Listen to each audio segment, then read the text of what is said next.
erased her name from the will, the company, and the family, until the day she came back and made them say it out loud. Madeline Whitman was the daughter no one expected to return. Banished from her family's billion-dollar legacy, she built her own empire in silence, while the people who betrayed her clung to power built on lies. But when a hidden will, an old voice recording, and her mother's forgotten designs resurface, Madeline doesn't just reclaim her place, she rewrites the entire story. This is a tale of family, betrayal, hidden inheritance, and one woman's quiet, calculated revenge. They thought she disappeared. They were wrong. The message arrived at 6:43 a.m., right as Madeline was reaching for her morning coffee. "Don't come to Dad's party. He'll embarrass us all. If I see you near the venue, I'll have you escorted out." Lucas. Her fingers tightened around the ceramic mug, the heat pressing into her palm, doing nothing to counter the chill settling in her chest. The words weren't surprising.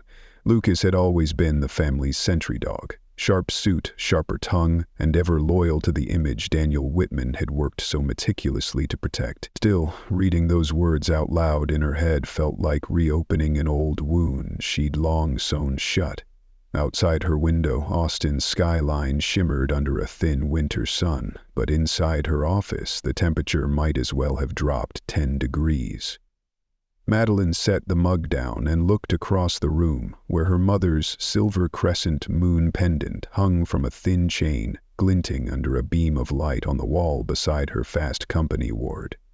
Most disruptive founder under 30, the world knew her as Madeline Lynn, CEO of Lintic Systems, architect of the first viable quantum cell battery. But her birth certificate still read Madeline Elizabeth Whitman, a name she had buried the day she walked out of Rhea's Dynamics with nothing but a prototype sketch and her mother's final whisper, "Follow your heart, even if it leads far from where others say you should go."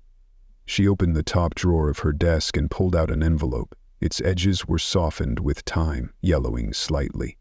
On the back, written in slanted cursive, were 4 words, "For when they erase you." She had never opened it, not even after the funeral. Not when her name was excluded from the will, not when Claire moved into the Whitman estate like Margaret Whitman had never existed.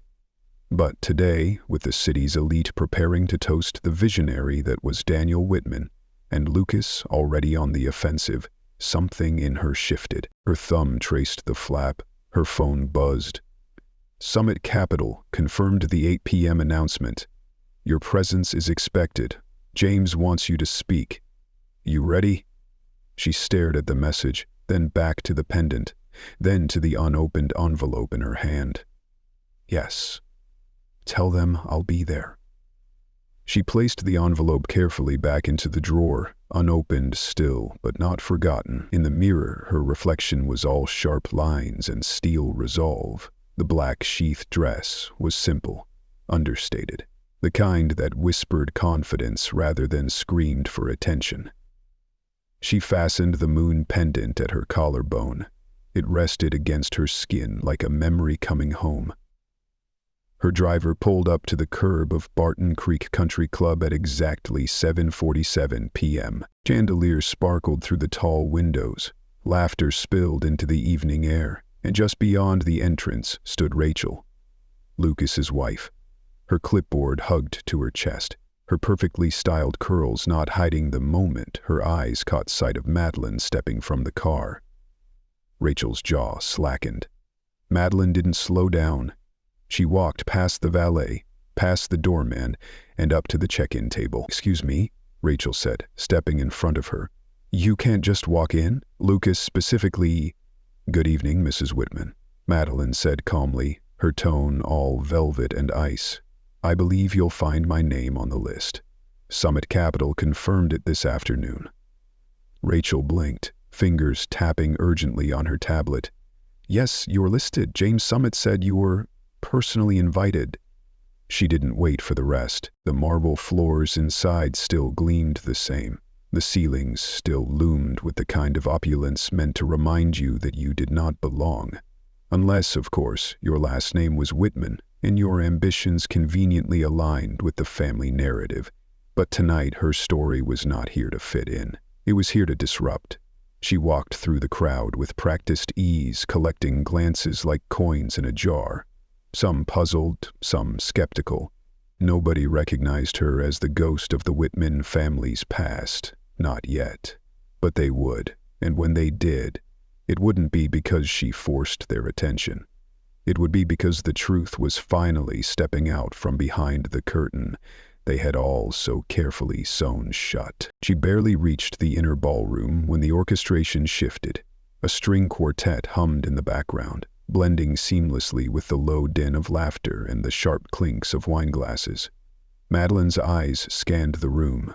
Gold-leafed columns, crystal chandeliers, and an enormous banner arched above the stage. Happy 60th birthday, Daniel Whitman, visionary, builder, father. The last word pulled at something old and sore in her chest. She moved along the edge of the crowd, a practiced observer in the house that once defined her and then discarded her like a misprint in the family legacy.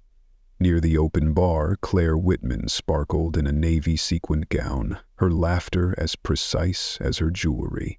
She gestured elegantly with a glass of champagne, speaking to a local councilman and a major utility executive. Not far off, Madison floated across the room with a 20-something hedge fund analyst in tow, eyes wide with admiration and just enough calculated naivety to seem charming.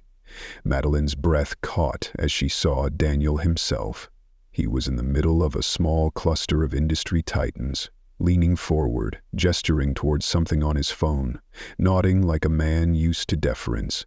His silver hair was perfectly parted, his posture imperial. You wouldn't know that the company he had built was bleeding relevance in a world it no longer understood.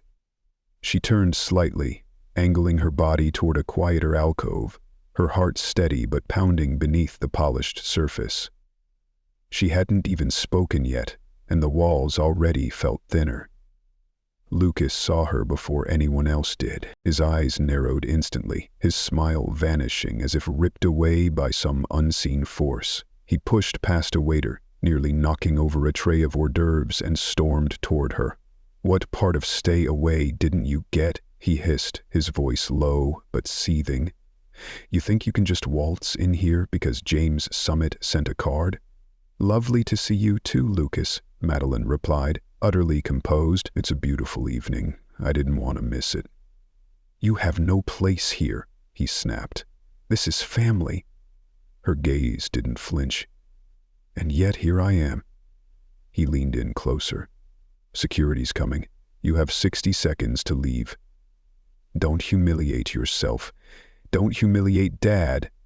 She looked at her watch, a sleek silver timepiece. Gifted to herself the year Lintic turned its first profit. "Actually," she said calmly, "I think you'll find Mr. Summit will be here in 30 seconds, and he asked that I be here for the announcement." Lucas's jaw twitched. "What does James Summit want with you?" Before she could answer, the room shifted. A subtle ripple of silence swept through the guests. The quartet paused mid-phrase, heads turned like wind-blown grass in the same direction. Madeline didn't have to look. She felt the presence before she saw him. James Summit had arrived. At 65, the founder of Summit Capital didn't need flash. His tailored suit was charcoal, not black. His cufflinks modest, not ostentatious. But his reputation filled any room he entered, and tonight the gravity of his presence pulled every gaze toward him, including Daniel's. "Dames." Daniel moved quickly, a rehearsed smile spreading across his face. "So glad you made it. We should talk, privately." But Summit wasn't looking at Daniel. His eyes scanned the room, deliberate, calculating. Then he smiled, not at the man of the hour, but at her. "There she is," he said aloud, his voice carrying just enough to silence conversation. He walked past Daniel without pause, past the crowd's collective confusion, and approached Madeline with the ease of a man greeting an equal. "Miss Whitman," he said, extending his hand. "It's an honor to finally meet in person." The sound of a champagne glass hitting marble cracked through the silence like a gunshot. Claire stood frozen, her hand shaking. Madison blinked as if she were waking from a dream. Lucas paled. Daniel stopped moving. Madeline reached forward and shook James's hand with grace and confidence. "Pleasure's mine." In the breathless silence that followed, Summit turned to the room. "For those who may not know," he said with a smile both courteous and cutting, "this is Madeline Whitman, CEO of Lintic Systems, the innovator behind the quantum cell battery your industries are all scrambling to license." Nobody spoke. And then, just faintly, like the first tremor before an avalanche, someone began to clap. A polite, hesitant sound that grew into a ripple as James nodded once and continued walking, with Madeline beside him. Tonight, the daughter they had erased was no longer invisible. She was undeniable. The air inside the ballroom had gone thick with disbelief. Madeline could feel it pressing against her skin like humidity, invisible but undeniable. Eyes followed her now, not with curiosity but with calculation. They were assessing, rewinding conversations in their heads, matching the unfamiliar woman in a black sheath dress with headlines they'd read about a mysterious CEO disrupting the energy market. She kept walking, chin high, every step measured. Madeline, the sound of her name, her real name, caught like a stone in the throat of the man who had once told her to stop wasting his time with fairy tales about engineering. Daniel Whitman stood 10 feet away, momentarily unmoored from the conversation he'd been having with a senator. His expression didn't hold pride or even anger. It held confusion. "You know her?" someone near him asked, too loudly. Daniel didn't answer. Lucas was already striding toward her again, fury in every line of his body. "You don't get to hijack this," he said through clenched teeth. "This isn't about you." She turned to him slowly. "I didn't say a word, Lucas. I didn't need to. That's the thing about truth. It arrives even when you don't roll out the carpet." A muscle ticked in his jaw. "You think this is clever, using Summit to wedge your way back into something you walked away from?" "No," she said evenly. "I think it's necessary." Behind them, Claire was making her way through the crowd, her posture rigid, the smile she had perfected for society photos now a thin, crackled veneer.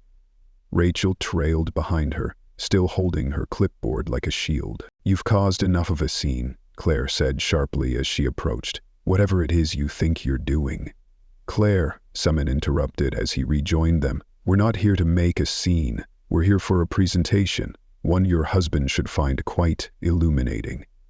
Daniel had caught up by now, his face lined with a strange cocktail of emotions, recognition, guilt, disbelief.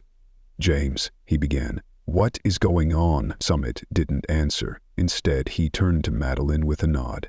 "Shall we?" She stepped forward, walking alongside him as he led her toward the private conference room just beyond the ballroom, a glass-walled space that would offer no hiding place for anyone watching from the outside. The crowd, drawn like moths to flames, slowly followed, murmuring and speculating, forming clusters at the edge of the glass. Daniel followed as well, still trying to reassert control. "Madeline, I think we need to talk in private," he said, his voice softer now, like it had once been when she was 9 and he still came to her science fairs. She didn't stop walking. "You had 7 years to talk, Dad." Inside the conference room, the air felt colder, sharper. David Kim stood already at the front, adjusting a projection screen. When he saw Madeline enter, he gave her the briefest of nods. He'd dressed differently tonight.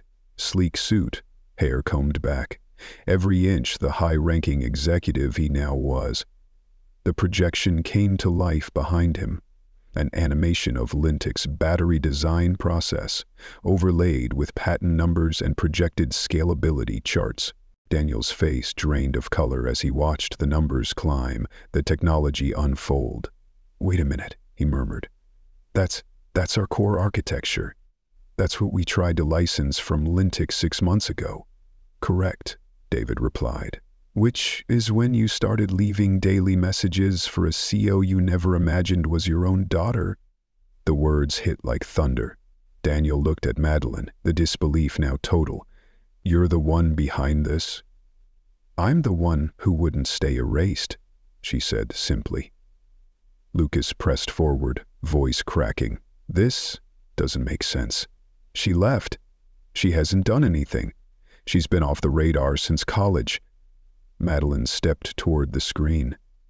You didn't notice me, Lucas, because you didn't want to. I've been in Forbes, TechLine, at MIT Labs, but I didn't wear the family name, so I was invisible to you, exactly how you preferred it. No one spoke. Outside the glass, the crowd stared in. The Whitman family, once the picture of unity, was unraveling before their eyes, and the world was watching. The silence inside the conference room throbbed like a second heartbeat.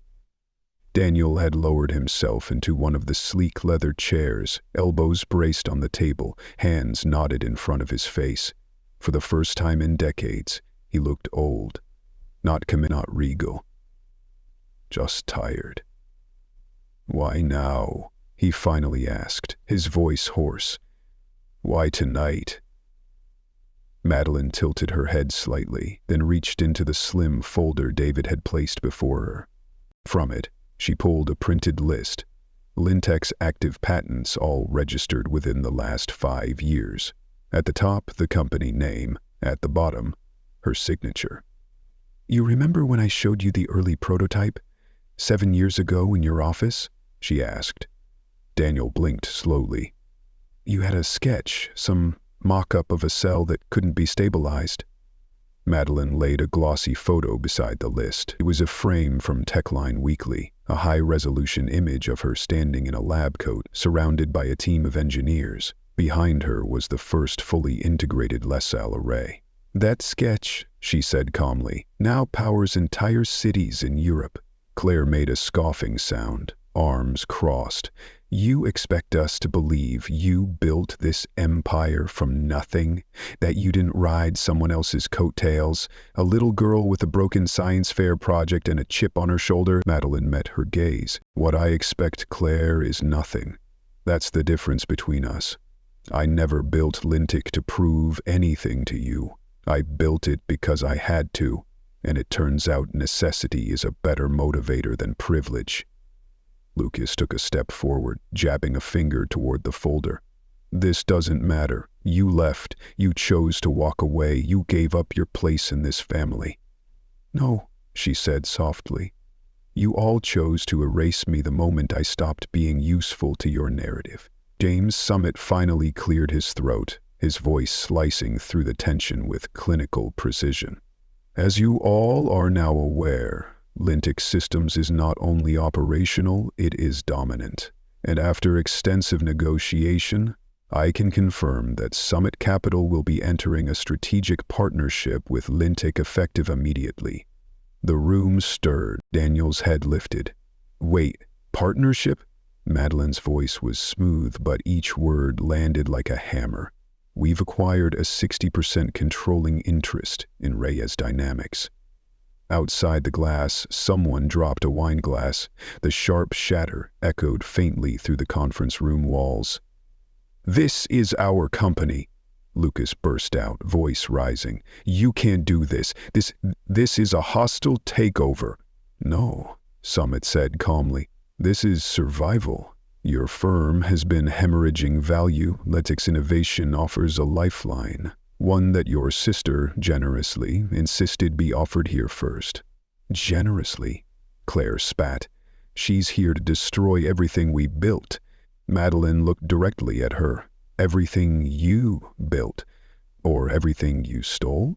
Daniel's chair scraped back slowly as he stood, his hands trembling slightly. His gaze shifted from Madeline to the screen, to the folder, then back again. This technology, he said quietly. This is really yours?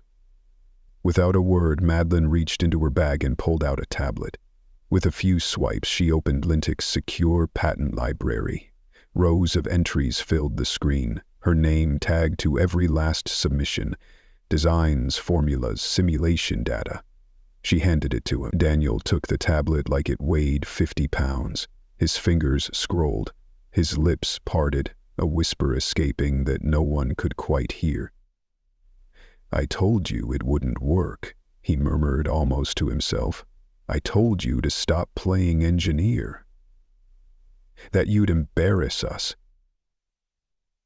Madeline's voice lowered and something quieter but sharper slipped through. "You weren't afraid I'd fail, Dad. You were afraid I'd succeed without you." The words hovered between them, naked and irreversible. Daniel looked up, eyes glassy, but Madeline was already turning away. The time for recognition had passed, because tonight she wasn't here to ask for a place at the table. She had built the table, and now she was flipping it over. The room had begun to clear after the public unveiling. After the shock had settled just enough for whispers to bloom, people dispersed, some to bars in the city to exchange gossip over whiskey, others to private corners to recalibrate their alliances. But inside the conference room, the storm hadn't passed. Daniel remained by the table, staring at the tablet Madeline had handed him, the screen now dark, reflecting only the faint tremor in his fingers. He looked smaller somehow, like a man who had just recognized his own obituary in a headline. Madeline stood a few feet away, silent, unmoving.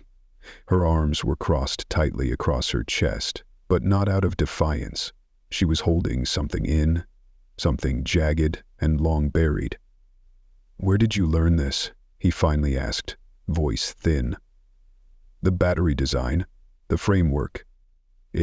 It has her fingerprint." Madeline's throat tightened. "She taught me," she said simply. A flicker passed through his eyes. She wasn't sure if it was grief or guilt. "She," he repeated, already knowing.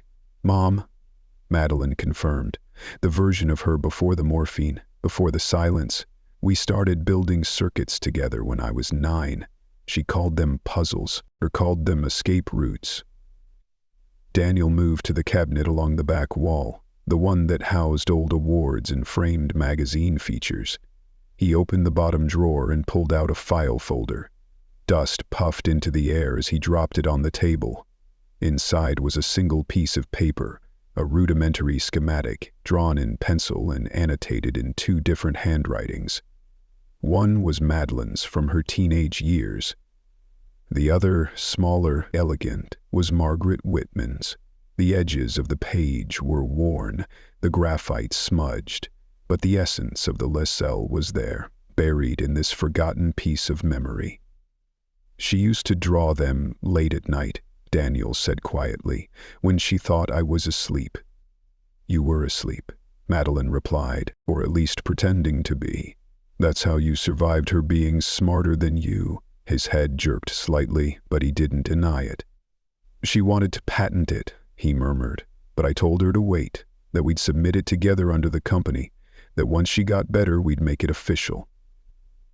Madeline looked at him then, her eyes flint-sharp. "You never planned to submit it with her name?" she said. She knew it. That's why she filed a separate draft with Keenan Partners. I found the reference in her notebooks last year. Daniel's lips parted, but no sound came. "Is that why you cut me out?" Madeline continued, her voice lower now. "Because she left her legacy to me, not you?"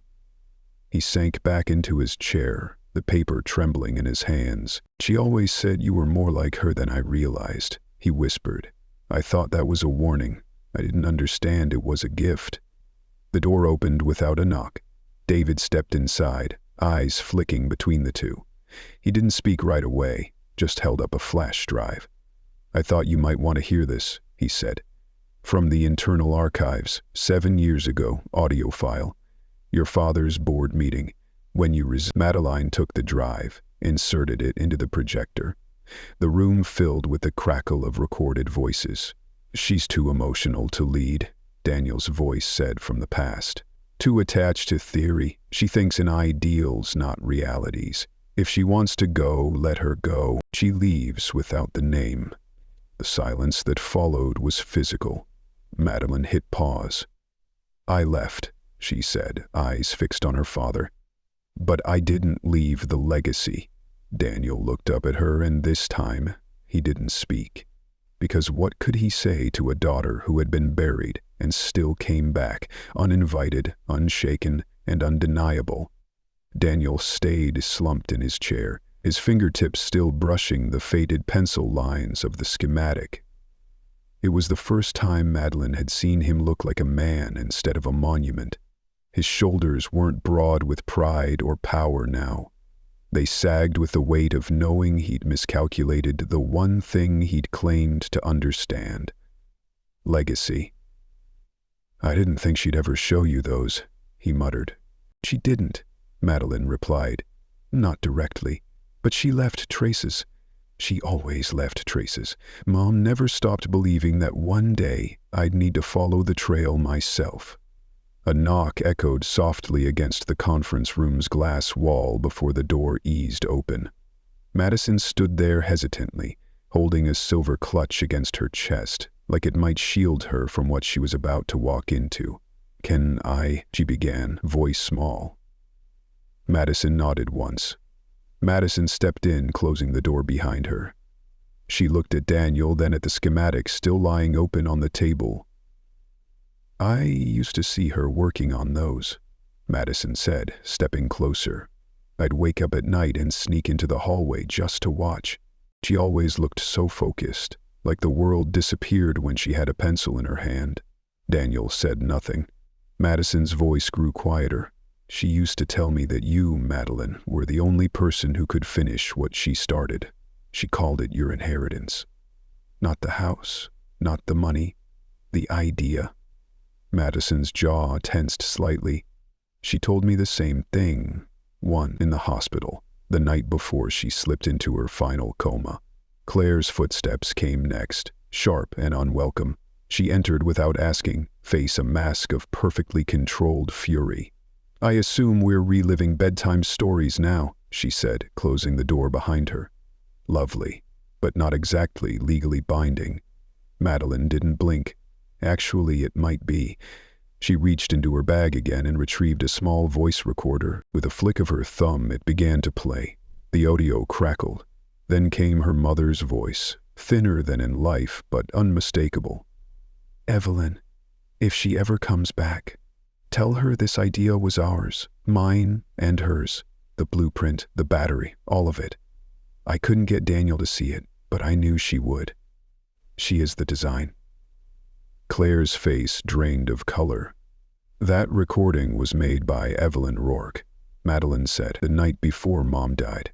She was her attending nurse, and she kept this until she found me again." Daniel swallowed hard. "Evelyn?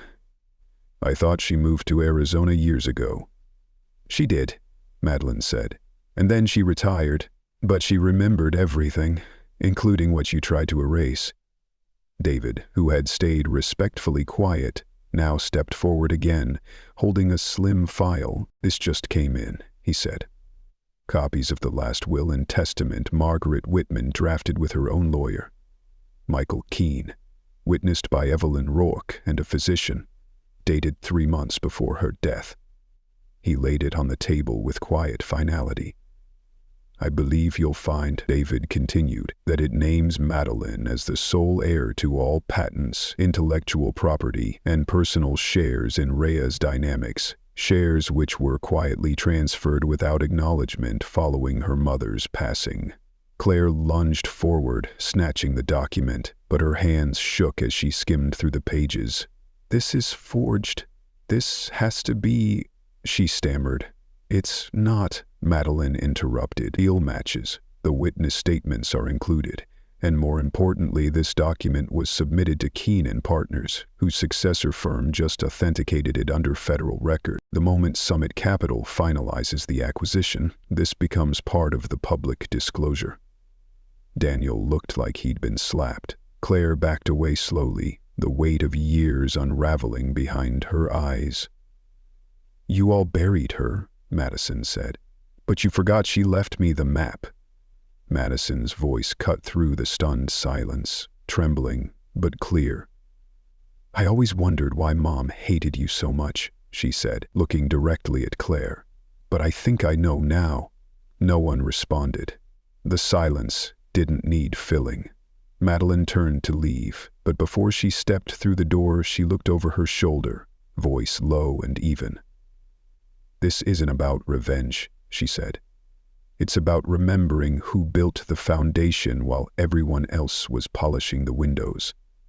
And then she walked out, leaving behind the wreckage of a dynasty finally cracking at its core. The email came just after midnight. No subject line, no signature. Just 7 words. "She's not the only one they erased." Below it, an address, nothing more. A small cafe tucked into a quiet corner near South Congress, its neon sign flickering from age rather than design. Madeline didn't hesitate. She arrived the next morning before the sun had fully cleared the rooftops, the city still in that hush between the end of one thing and the beginning of another. The cafe was nearly empty. Only 2 patrons sat inside, a barista restocking napkin dispensers, and an older woman at the corner table, wrapped in a soft beige coat, her silver hair pulled into a no-nonsense bun. She looked up the moment Madeline entered, and though it had been decades, Madeline recognized her immediately. "Evelyn Rourke," she said quietly. The woman gave a faint smile. "Still got your mother's eyes." Madeline slid into the booth across from her. The air smelled of over-roasted beans and lemon cleaning spray. Evelyn reached into a battered leather tote and pulled out a manila folder, thick with photocopies and old documents bound in a blue elastic band. "I've kept quiet a long time," she said. "But when I saw you on the news last night, I knew it was time." Madeline didn't speak. She didn't need to. "I was there the night your mother died," Evelyn continued. "I was her nurse for almost 3 years. Watched her get better, get worse, then better again. I know when someone's mind is fading. And Margaret Whitman, hers never did. Not for a second." She slid the folder across the table. "They declared her incompetent before the end, said she didn't know what she was signing. But this," Evelyn tapped the folder, "this proves otherwise. Medical logs, psych evals, her own handwriting, dated and notarized. Your stepmother had a lawyer on payroll and who was paid to make sure Margaret's voice was buried with her." Madeline opened the folder slowly. Inside were pages of familiar handwriting, looped and clear with occasional notes scrawled in the margins. Margaret's voice filled the space between the lines, stern, brilliant, precise. Notes about energy ratios, legal loopholes, even a to-do list with "Find Madeline's birth certificate" underlined twice. "She knew," Madeline said, eyes scanning the lines. "She knew they were going to try and shut me out." Evelyn nodded. "And she left breadcrumbs. Some in her notebooks, some with me, others with her attorney, Michael Keene. She didn't trust Daniel to protect you, and she damn sure didn't trust Claire." Madeline's fingers paused on a page labeled "Alternate IP Assignments, Private Holding." Scribbled below was a line that made her heart hitch. Just in case they try to steal her, too. "Where did she keep this?" Madeline asked. "Her desk, bottom drawer, false panel. I only found it because she told me right before she slipped away. I've kept it ever since. Keene was supposed to file a second will with it, but he died last spring. His son took over. He might still have access to the safe records." Madeline's mind was already moving faster than her pulse. If there was a second will, if it named her directly as heir to the intellectual property, they could overturn everything Rhea's dynamics had built on stolen foundation. Evelyn reached into her coat and pulled out something small, a cassette tape labeled in Margaret's handwriting. "She recorded this for you, told me to give it to you when the lies started to collapse. I figured last night qualified." Madeline took it gently, the plastic cold in her palm. She hadn't seen a cassette since she was a teenager, but she knew exactly what kind of recorder her mother had used. An old Sony dictaphone that used to sit beside the bed, worn from years of midnight note-taking. "She thought she'd die before I ever came back," Madeline said. half to herself. "No," Ellen replied. "She thought you'd come back when it mattered most." They sat in silence for a long moment. "I don't want money," Ellen said finally. "I don't want credit. But I want the truth to come out. She deserves that. You deserve that." Madeline slid the folder and cassette into her bag, then looked up at the woman who had once held her mother's hand during her last breaths. "She's going to get it," she said. "So will I." The sun had crested fully by the time Madeline reached her apartment, casting long amber beams through the floor-to-ceiling windows. She didn't even remove her coat before heading straight to the small storage cabinet near her bookshelf. From the back, behind a box of old MIT textbooks, she pulled out the object she hadn't touched in years, a dusty cassette player her mother had given her as a teenager. She slid the tape in with deliberate care. The machine whirred softly, then clicked. For a second, there was nothing but static. Then, her mother's voice. "If you're hearing this, it means Evelyn kept her promise, and Daniel didn't. I tried, Madeline. I really did. But I think we both knew he was never going to see you for who you are, only for what you threatened." Madeline closed her eyes. The voice sounded thinner than she remembered, but unmistakably her mother's. Sharp, yet warm. Brilliant, yet burdened. This company, this idea. It wasn't his. It never was. He knew it. That's why he married me. Because he saw the spark and thought he could own it. Madeline swallowed, her jaw clenched.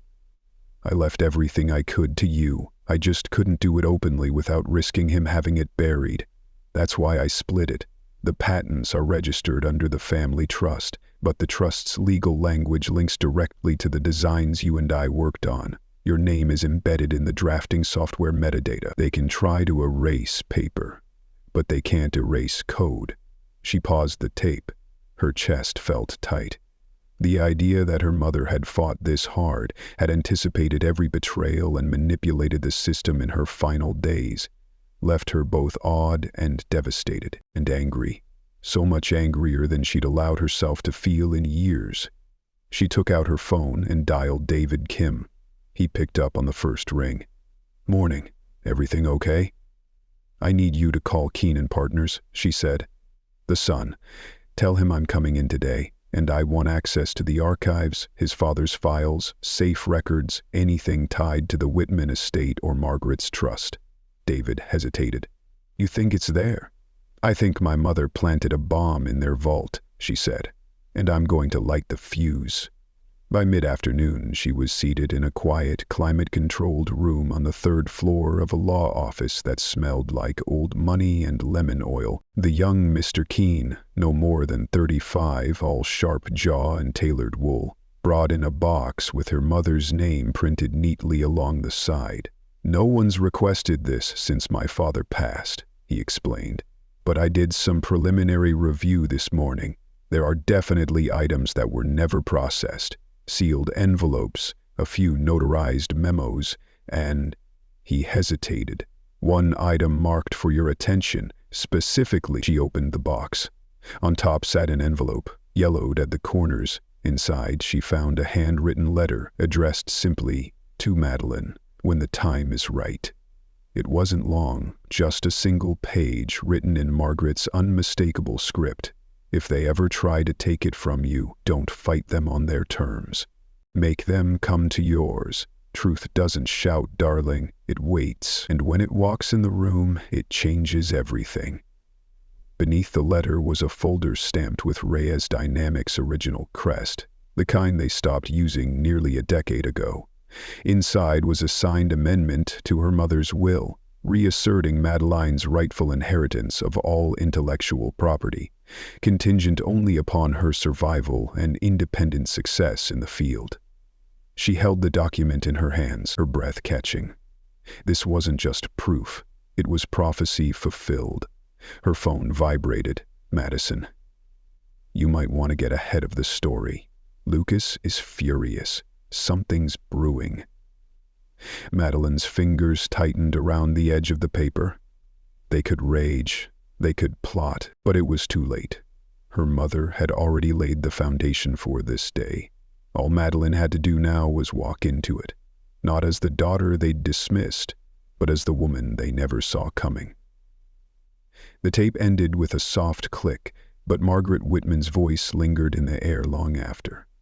Madeline sat motionless on the floor of her apartment, the winter light now fading into the honey glow of early evening. In her lap lay the letter from Keenan Partners, and beside it, the sealed amendment naming her sole heir to the patents and intellectual assets Rhea's Dynamics had built their empire upon.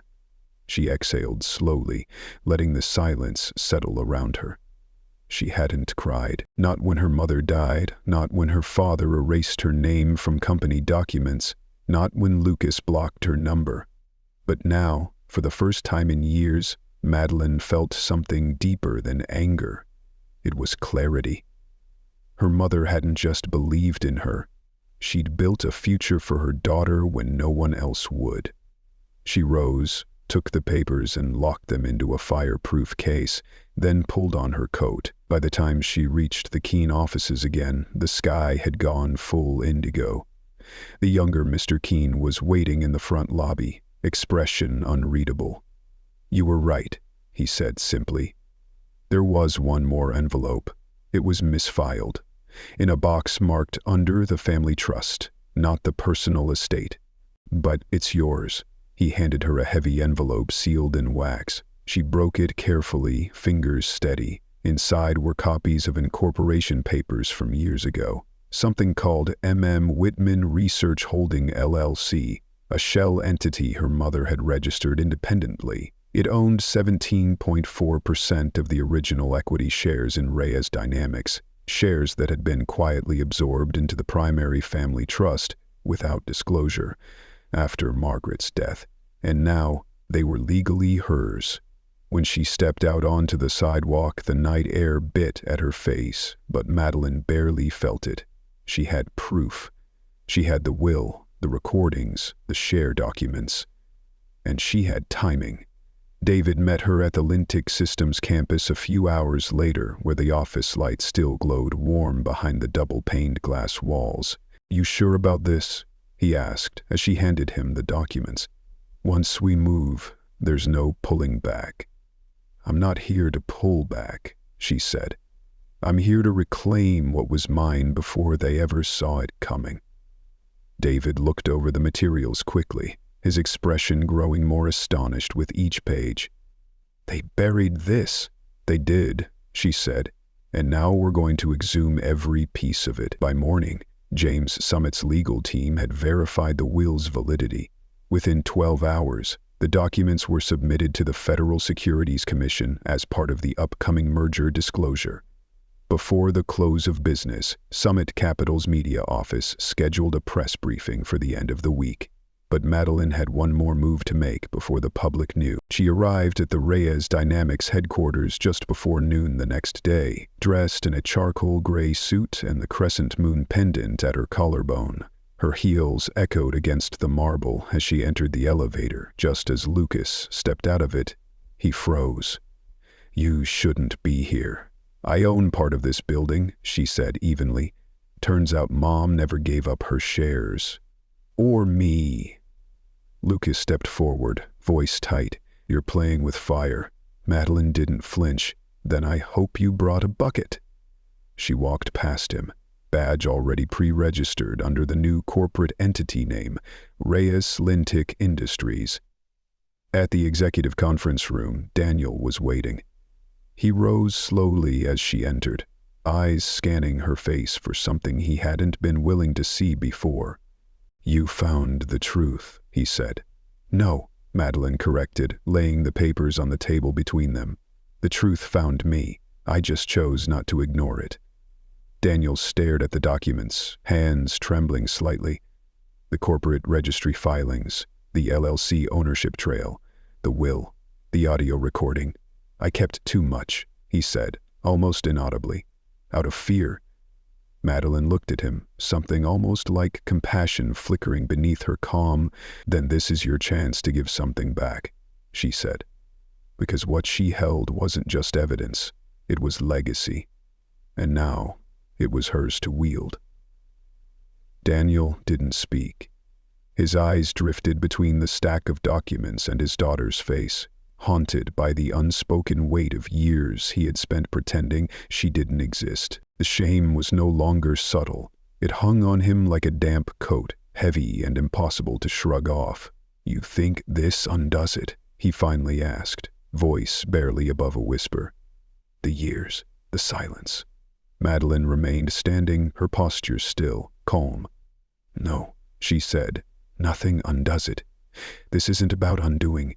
It's about acknowledgement, about truth being louder than pride for once."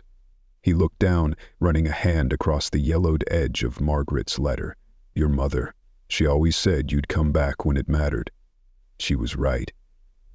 Outside the glass walls of the conference room, movement was picking up.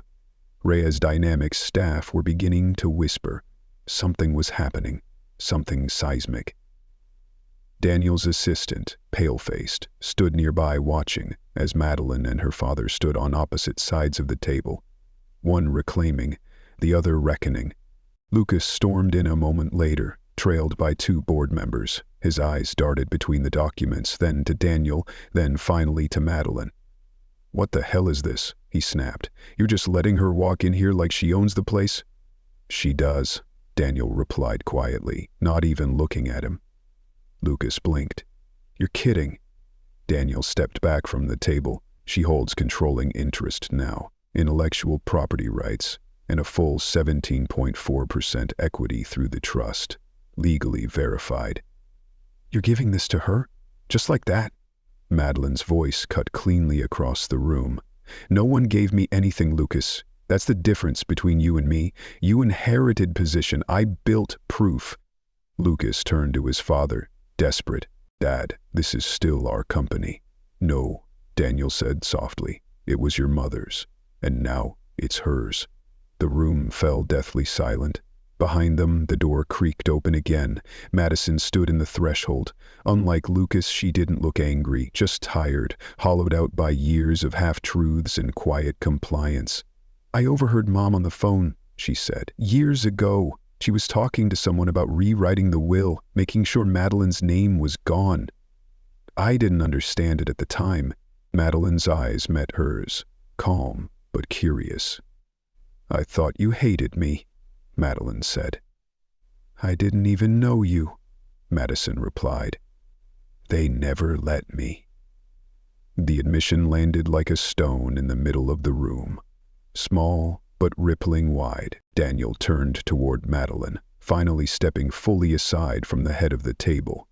"Do what you need to do," he said.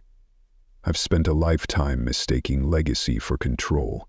I'm done making that mistake." Madeline walked to the table, placed her hand on the company crest etched into the wood. Her mother's initials had once been carved beside it, quiet, unnoticed, covered over when the conference room was remodeled. "I'm not here to burn what's left," she said. "I'm here to rebuild what should have been protected all along." She nodded toward David, who had been standing silently just outside the door. He entered now, carrying a sealed envelope addressed to the board. Inside, the final papers for the Reyes-Lintic merger, the transfer of controlling stake, and the implementation roadmap for a full electric pivot within the next 18 months. David handed the documents to Daniel, who signed without hesitation, one stroke, then another. Lucas stood frozen. "You'll regret this." Madeline didn't even look at him. "I already regretted being silent for too long. That phase of my life is over." She turned to Daniel one last time. "You can stay, advise, watch it transform, or you can walk out and watch it fall from the outside. Either way, it moves forward without your approval." Daniel nodded slowly, not in resignation, but in understanding. "I'd like to stay," he said, "if you'll let me." Madeline didn't answer. She simply left the room. Her mother's moon pendant warm against her skin, the papers secured in her hand, and the company, her company, finally moving in the direction it was always meant to go. Madeline stood behind the frosted glass doors of Reyes Dynamics, no, Reyes Lintic Industries, watching her own reflection fade beneath the new logo being applied on the lobby wall. The letters shimmered silver against the dark slate background. Sharp, clean, final. Her name, once erased, was now etched in steel. Employees passed by, some pausing briefly to glance at her, others offering polite nods. No one dared whisper now. Word had spread fast. The unknown CEO, the daughter exiled years ago, was not only back, she was taking over. Not as a figurehead, but as the architect of a new chapter. Her heels clicked against the marble as she made her way toward the elevator, the weight of legacy trailing in her footsteps. But it didn't feel heavy anymore. Not like it used to. In the executive floor's conference room, the atmosphere had changed. Gone were the posturing and polite condescension. This was no longer a room for power games. Today, it was for accountability. James Summit was already there, seated at the end of the table, calm as ever, fingers steepled. "Everything's ready," he said. "Press conference at 4. Transfer documents have been acknowledged by the board. We'll go public with the merger and your leadership transition together." Madeline nodded. "What about media positioning?" "Controlled," Summit replied. "You're not the villain, you're the story no one saw coming." She gave a small smile. That's exactly what they were afraid of. Across the room, Daniel entered, dressed not in his usual navy pinstripe, but in a simple charcoal blazer. No tie. He looked less like a titan and more like a man willing to listen. He took a seat, not at the head, but 2 chairs down. Quietly, Summit slid a document across the table. "The final item, chairmanship. It can stay with Daniel in an advisory capacity if that's what you want." Madeline looked at her father. His eyes met hers, uncertain. "I'm not asking for forgiveness," he said, "but if I can learn, if I can support what's coming next, I'd like to try." She didn't respond right away, because deep down, forgiveness wasn't the point. Her mother had said it best. Truth doesn't shout. It waits. And now here it was, unfolding in a room once built to silence her. Madeline signed the line beside Chief Executive Officer. When the pen left the paper, there was no applause, no dramatic gasp, just the soft click of a signature sealing a chapter and beginning a new one. She stood. "I want this company rebuilt with integrity," she said. "Not as an empire, but as a reflection of what innovation should look like. Transparent, inclusive, uncompromising." Summit nodded. "We'll follow your lead." As the meeting adjourned, Daniel lingered. He stood beside her as the others filtered out, watching the light shift across the new logo through the glass. "I should have believed in you," he said, voice rough. "Before the titles, before the patents, when it was just you and your sketches." Madeline didn't look at him. "You believed in control more than people, especially me." He nodded slowly. "You're right." Silence stretched between them. Not bitter, not tender, just honest. Finally, he asked, "Would you ever consider teaching me how to build again?"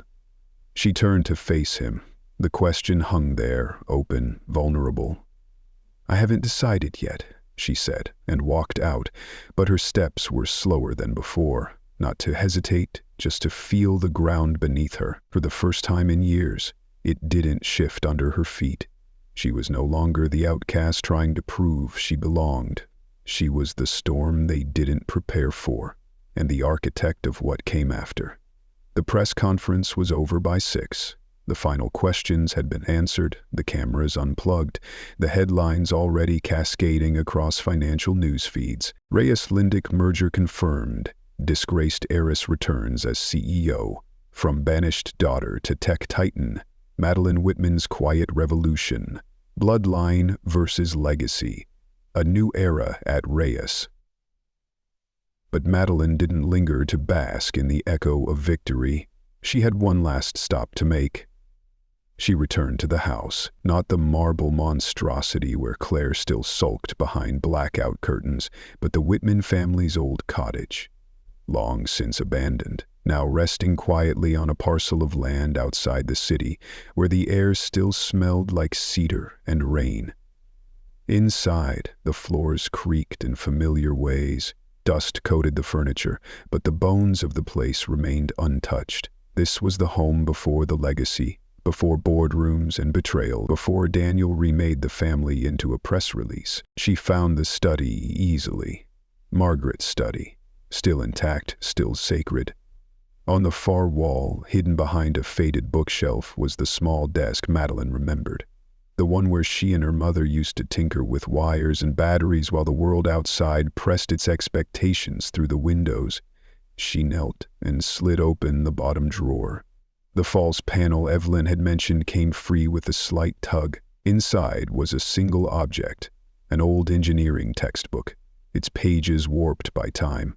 On the inside cover was a note, written in smudged ink, "For Madeline, who will change the world her own way." Mom Madeline sat on the floor, the book resting in her lap, her fingers brushing over her mother's handwriting again and again, like tracing a constellation. She didn't cry. Instead, she smiled, small, quiet, full of something that lived beyond words. Outside, the wind had picked up, whispering through the trees like a voice half-remembered. She stood, brushed the dust from her coat, and left the book on the center of the desk, not as an artifact, but as a marker, a beginning. As she stepped back into the fading light of evening, her phone buzzed, a text from Madison. Madison. People are already treating you differently, some scared, some inspired. But I'm just proud, for what it's worth. She typed a reply, paused, and then deleted it. Some things didn't need to be said all at once. Sometimes presence was enough. The next morning, Madison walked into her new office, formerly Daniel's. The sunlight poured through the windows differently now, warmer. No longer harsh like a spotlight, but calm, like the morning after a storm. On her desk was a single package, unmarked. Inside, wrapped in soft tissue paper, was the silver crescent moon pendant. She frowned, then checked her neck. Hers was still there, resting against her collarbone. This was a second one, identical. Beneath it, a note written in an unfamiliar hand for the one who carried the legacy without anyone seeing it, and for the next girl who needs to remember she can. Madeline held the pendant gently. She didn't know who had sent it. It didn't matter. What mattered was what came next. She stood at the window, looking out over the city skyline, the city where they had tried to erase her, where she had returned not as a prodigal child, but as a force on her own terms. Sometimes, revenge didn't look like destruction. Sometimes it looked like clarity, reclaiming your name, rebuilding the story they tried to write for you, turning silence into power. She reached for the intercom and pressed the button. "Let's begin." And with that, Madeline Whitman, the daughter they buried in paperwork and shame, took her place at the helm, not as an heir, but as the author of a legacy they could no longer deny. Thank you for staying with me through this journey. If you've ever been dismissed, silenced, or made to feel like you didn't belong in your own family, this story was for you. It's a reminder that legacy isn't something handed to you. It's something you build, quietly, persistently, and sometimes in the shadows. And when the time is right, you don't need to shout, you just show up, with truth in one hand and courage in the other. To those still walking alone, keep going. To those still waiting to be seen, your name matters. And to anyone who's ever been underestimated, maybe you're not invisible. Maybe you're just becoming undeniable. Thank you for listening, and if this story spoke to something in you, you're not alone. Not anymore.